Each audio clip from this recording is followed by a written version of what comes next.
കുഞ്ഞിനെ പ്രസവിക്കണ്ടേ? ഒരുപാടങ്ങ് സ്മാർട്ട് ആവല്ലേ ശിവാനി നീ. ഇനി എത്രയൊക്കെ അഭിനയിച്ചാലും സത്യം സത്യമല്ലാതാവില്ല. നീ പ്രഗ്നന്റ് അല്ല എന്നുള്ള കാര്യം നിനക്കും അറിയാം, എനിക്കും അറിയാം, അവിടെ ആ ക്യാബിനിലിരിക്കുന്ന ഡോക്ടറിനും അറിയാം. പക്ഷെ എനിക്ക് അറിയാത്തൊരു കാര്യമുണ്ട്. ഈ നാടകം എന്തിനു വേണ്ടിയാണെന്ന് പറ ശിവാനി. എന്താ നിന്റെ ഉദ്ദേശം? ഇല്ലാത്ത കുഞ്ഞുണ്ടെന്ന് പറയുന്നത് എന്തിനു വേണ്ടിയാ? നിർത്തടി. നീ പറഞ്ഞു എന്റെ കുഞ്ഞിനെ ഇല്ലാതാക്കാതിരുന്നാ മാത്രം മതി. ആദ്യം നീ ഗുളിക തന്ന് പ്രഗ്നൻസി ഇല്ലാതാക്കാൻ നോക്കി. ഇപ്പൊ പ്രഗ്നന്റേ അല്ലെന്ന് പറഞ്ഞു വരുത്താൻ നോക്കുന്നു. നിന്റെ ഉദ്ദേശം എന്താ അത് പറ. ഈ ഗുളിക കഥയൊക്കെ നീ ഇനി വേറെ ആരോടെങ്കിലും പോയി പറഞ്ഞാ മതി. അത് നീ വിട്ടുപിടി.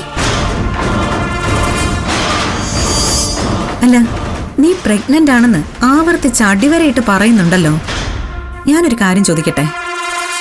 നിനക്ക് കഴിക്കാനായി നിനക്ക് ഏറ്റവും വിശ്വാസമുള്ള ഈ ഇന്ദുലേഖ ഡോക്ടർ തന്ന ടാബ്ലറ്റ്സ് പോലും നീ എന്തിനാ കഴിക്കാതെ ബെഡിനടിയിൽ ഒളിപ്പിച്ചു വെച്ചിരിക്കുന്നത്? നീ എന്താടി ആലോചിക്കുന്നേ? നീ പ്രഗ്നന്റ് ആയിരുന്നെങ്കിൽ, നിന്റെ വയറ്റിൽ ഒരു കുഞ്ഞു വളരുന്നുണ്ടായിരുന്നെങ്കിൽ, ആ കുഞ്ഞിന്റെ ആരോഗ്യത്തിൽ നിനക്ക് താല്പര്യം ഉണ്ടായിരുന്നെങ്കിൽ, ഒരു നേരം തെറ്റാതെ ആ ഗുളികകൾ നീ കൃത്യമായിട്ട് കഴിച്ചേനെ. നീ പ്രഗ്നന്റ് അല്ല, അതുകൊണ്ട് തന്നെയാണ് നീ ആ ഗുളിക കഴിക്കാതിരുന്നത്. അങ്ങനെയാണെങ്കിൽ എനിക്ക് ആ ഗുളികളൊക്കെ ഏത് രീതിയിൽ വേണമെങ്കിൽ ഇല്ലാതാക്കാറുന്നല്ലോ. ഈ പറഞ്ഞത് നിനക്ക് വൈകി വന്ന ബുദ്ധിയാ. ഇപ്പൊ നീ അതൊക്കെ തന്നെയാണല്ലോ ചെയ്തുകൊണ്ടിരിക്കുന്നത്. കാരണം ബെഡിനടിയിൽ ഇപ്പൊ ഗുളികകളൊന്നും കാണുന്നില്ല എന്നുള്ളത് തന്നെ.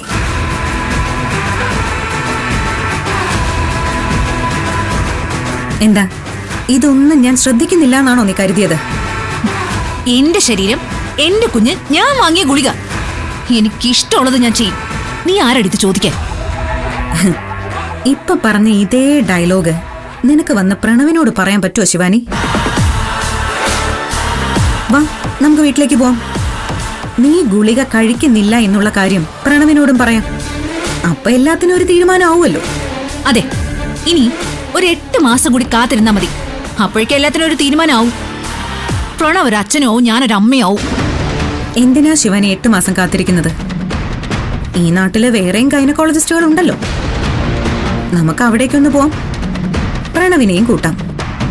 ജസ്റ്റ് ഒന്ന് സ്കാൻ ചെയ്ത് നോക്കിയാൽ എല്ലാ കാര്യങ്ങൾക്കും ഒരു തീരുമാനം ഉണ്ടാവും. എന്തു പറയുന്നു? എന്താണ് പ്രണവെന്നും സ്കാനെന്നും ഒക്കെ കേട്ടപ്പോ നിനക്കൊരു പേടി? ആഹാ, പേടിയോ? എനിക്ക് പേടിയൊന്നുമില്ല. ആ, എങ്കി പിന്നെ വാ, വീട്ടിൽ ചെന്ന് പ്രണവിനെയും കൂട്ടി നമുക്ക് വേറൊരു ആശുപത്രി പോവാം. വാ.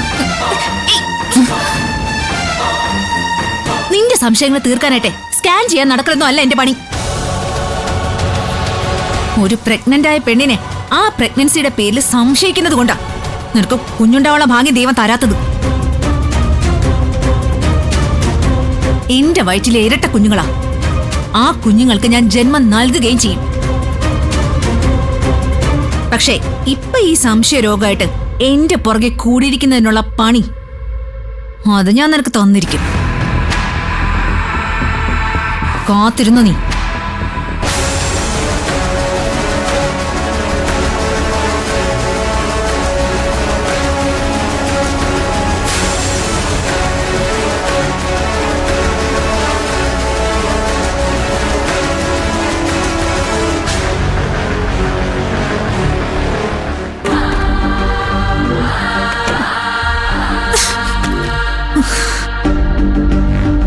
തൽക്കാലത്തേക്ക് രക്ഷപ്പെട്ടു എന്നേ പറയാൻ പറ്റൂ.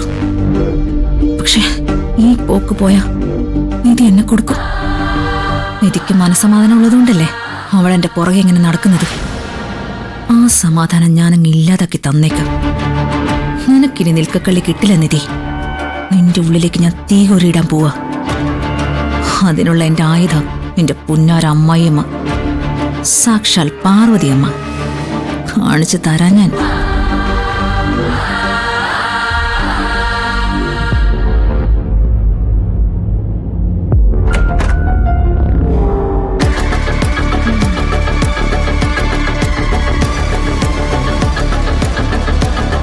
അയ്യോ ചാച്ചു,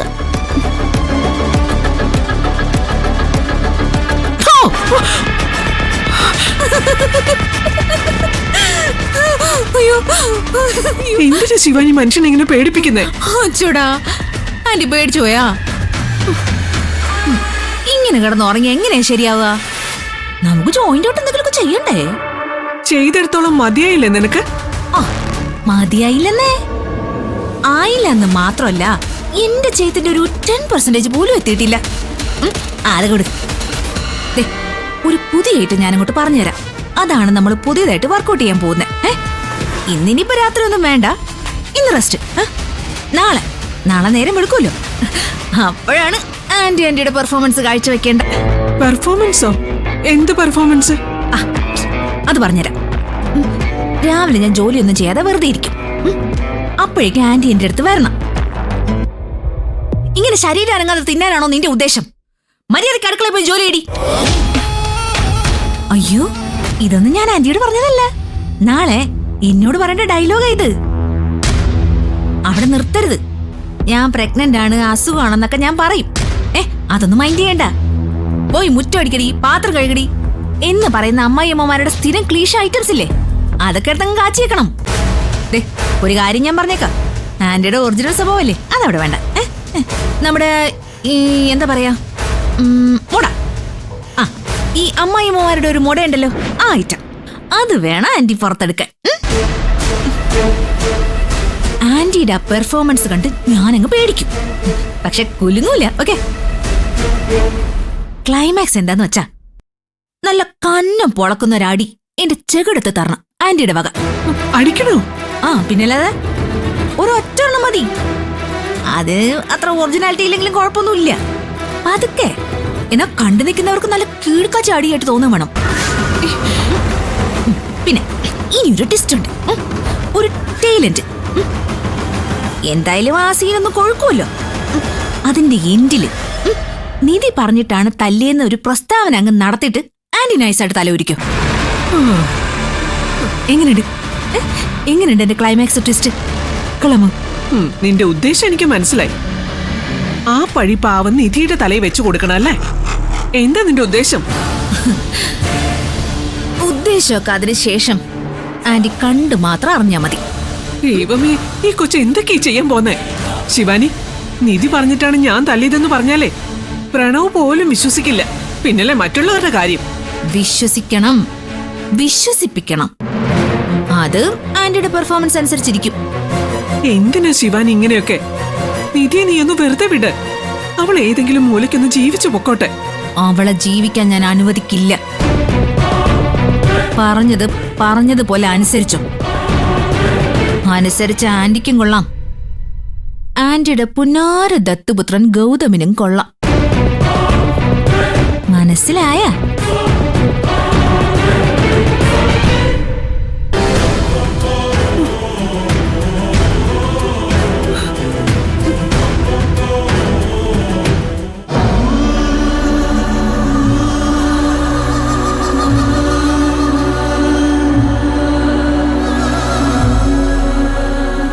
ആന്റി, അമ്മയ്ക്ക് ചായ കൊടുത്തായിരുന്നോ? കൊടുത്തു.